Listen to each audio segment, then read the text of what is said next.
dois vous avouer que je suis déjà familière avec Scratch, puisque j'ai décidé cette année de me donner un défi, soit d'intégrer la programmation dans mon enseignement. Je me suis arrêtée sur Scratch parce que d'un, c'est simple. Il existe plusieurs sources sur Internet, en fait, qui nous donnent des tutoriels des gens qui partagent leurs projets déjà réalisés. Et puis, on réalise vite que c'est simple. Les élèves sont engagés, veulent en faire, sont motivés, deviennent même meilleurs ou parfois nous aident à trouver des solutions pour améliorer puis même aller plus loin dans un défi qu'on leur donne. Ce qui m'a réellement fait pencher pour la programmation, c'est le fait que je pouvais combiner les concepts mathématiques avec l'usage de la programmation. Ce qui est intéressant à savoir, c'est qu'avec la partie opératoire, c'est possible de passer à travers tout le programme sans problème. Comme on le sait, on l'a confirmé, du moins j'espère que la présentation a permis de confirmer que la programmation, ça contribue au développement des stratégies de résolution de problèmes.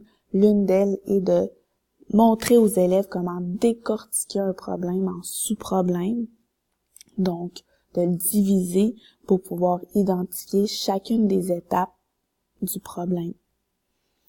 Ce qui est important à savoir avec Scratch, c'est qu'il faut s'initier de façon progressive, donc il n'y a pas de cours en soi à donner aux élèves, mais plutôt de leur expliquer un petit peu, et de leur donner le temps surtout d'explorer, de jouer, de voir quel type d'activité ou de problèmes qu'ils peuvent résoudre ou d'animations qu'ils peuvent réaliser. Ce qui est important aussi, c'est de proposer des tâches de façon rapprochée, sinon les élèves peuvent oublier. Aussi, lorsqu'on donne un défi, il faut toujours, c'est préférable de leur donner un plan de travail papier pour qu'ils puissent indiquer, en fait, raisonner, réfléchir aux étapes. Donc, on définit la tâche. Dans ce cas-ci, on construit un carré. Il n'y a aucune variable puisqu'il n'y a pas de calcul en soi à faire. Il faut demander, donc, les entrées. Ce qu'on va demander au programme de faire, par exemple, d'avancer, de tourner, de répéter 4 fois, puisqu'on est dans une situation de carré qui a 4 côtés égaux, donc c'est pour cela qu'on a une boucle. Lorsqu'il y a des équivalences, en fait, des symétries.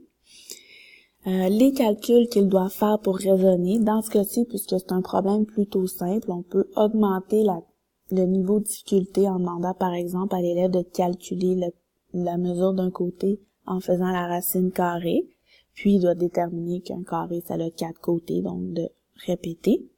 Et on a toujours l'option d'afficher une sortie, donc d'afficher un message du genre « Je suis un carré avec 4 angles droits, dont le périmètre est 60 pas », donc pour définir les concepts et se les approprier. Bref, Scratch, c'est un bel outil qui contribue à la motivation des élèves.